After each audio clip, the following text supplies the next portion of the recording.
जय दादी के दोस्तों, आज मैं आपको कंवारा मांडा की पूजा कैसे की जाती है उसके बारे में मैं आपको डिटेल में बता रही दोस्तों।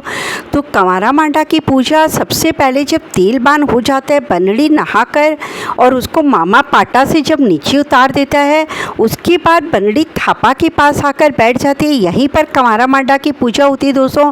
कई लोगों का कन्फ्यूज़न रहता है कि कंवारा मांडा है तो वो मंडप के नीचे होगा, ऐसा कुछ नहीं दोस्तों। कंवारा मांडा की पूजा हमेशा थापा के सामने, पितर देवता के सामने होती है। जब बनड़ी बैठ जाती है, उसके मम्मी पापा बैठ जाते हैं, विनायक जी बैठ जाते हैं और पंडित जी फिर चारों को बैठाकर और सभी देवी देवताओं का गणेश जी रिद्धि सिद्धि के साथ आवाहन करते हैं और गणेश जी को रिद्धि सिद्धि के साथ और सभी देवी देवताओं को मनाते हैं कि आप सभी देवी देवता गणेश जी के साथ आकर पधारें और हमारी शादी को निर्विघ्नता पूर्वक संपन्न करिए।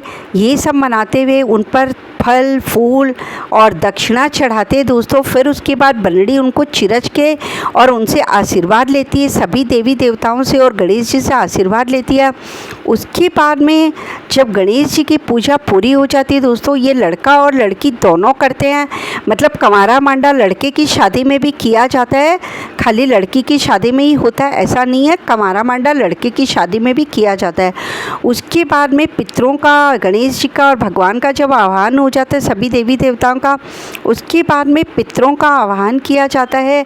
पितर देवताओं को भी सभी को कहा जाता है कि आप हमारे माता पिता हैं और आप खुद खड़े होकर हमारी इस शादी को अच्छे से संपन्न करिए, निर्विघ्नता पूर्वक संपन्न करिए।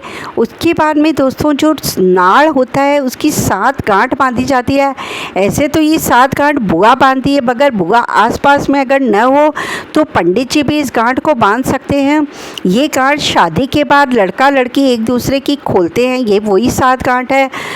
और उसके बाद में जो रेशम की जो डोरी में जो फूल माला बनाई हुई रहती है, वो फूल माला बनड़ी को और विनायक को दोनों को गले में पहनाई जाती है। अगर विनायक भी आसपास न हो तो सुपारी का विनायक बगल में रखकर उसको वो फूल माला एक बार पहना दी जाती है। और कांकड़ डोला बांधा जाता है दोस्तों पैर में, वो भी शादी के बाद ही खोला जाता है। ये सब चीज़ें शादी के पहले नहीं खोली जाती है। फिर इस तरह से 4 सराई के ऊपर लाल कपड़ा बांध कर इसे घुमाया जाता है 7 बार। इसी को कंवारा मांडा कहा जाता है दोस्तों। ये हमारे पितरों के सामने होता है, थापा के सामने होता है, इसको कंवारा मांडा कहा जाता है। फिर इस तरह 7 बार घुमाने के बाद बनड़ी इसको चिरच देती है और चिरचने के बाद इसमें रुपया चढ़ाया जाता है। सब लोग जो और भी कोई परिवार के वहाँ खड़े रहते हैं वो भी रुपया चढ़ाते हैं। वो रुपया तो पंडित जी ले लेते हैं और इसको उठाकर रख दिया जाता है। लड़के की शादी में सफ़ेद कपड़ा होता है और लड़की की शादी में लाल कपड़ा बांधा जाता है दोस्तों। फिर उसके बाद ये रुपया जब पंडित जी ले लेते हैं तो एक बार तो इसको थापा के पास रख देते हैं। उसके बाद जब शादी संपन्न हो जाती है तब आप इसको अपने किचन में टांग सकते हैं, या तो किसी ऊंचे स्थान पर, शुद्ध स्थान पर रख दीजिए, जिसको शादी के 1.25 महीने या 1.25 साल के बाद विसर्जन कर दिया जाता है दोस्तों। और इसके बाद जो गला में हंसली छाप छिटिया पहना हुआ रहता है, जो वो भी खुलवा कर थापा के पास रखवा दिया जाता है, जो हलदाद वाले दिन खला था। उसके बाद जो लड़की या लड़के की बुआ होती है वो आरता कर देती है।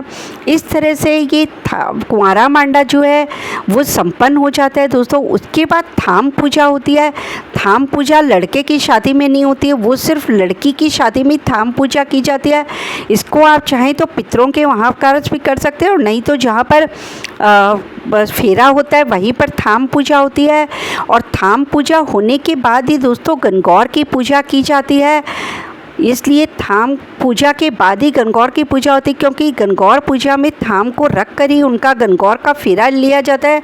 और कई लोग वहाँ पर दांत का भी जो सामान होता है वो भी रख देते हैं।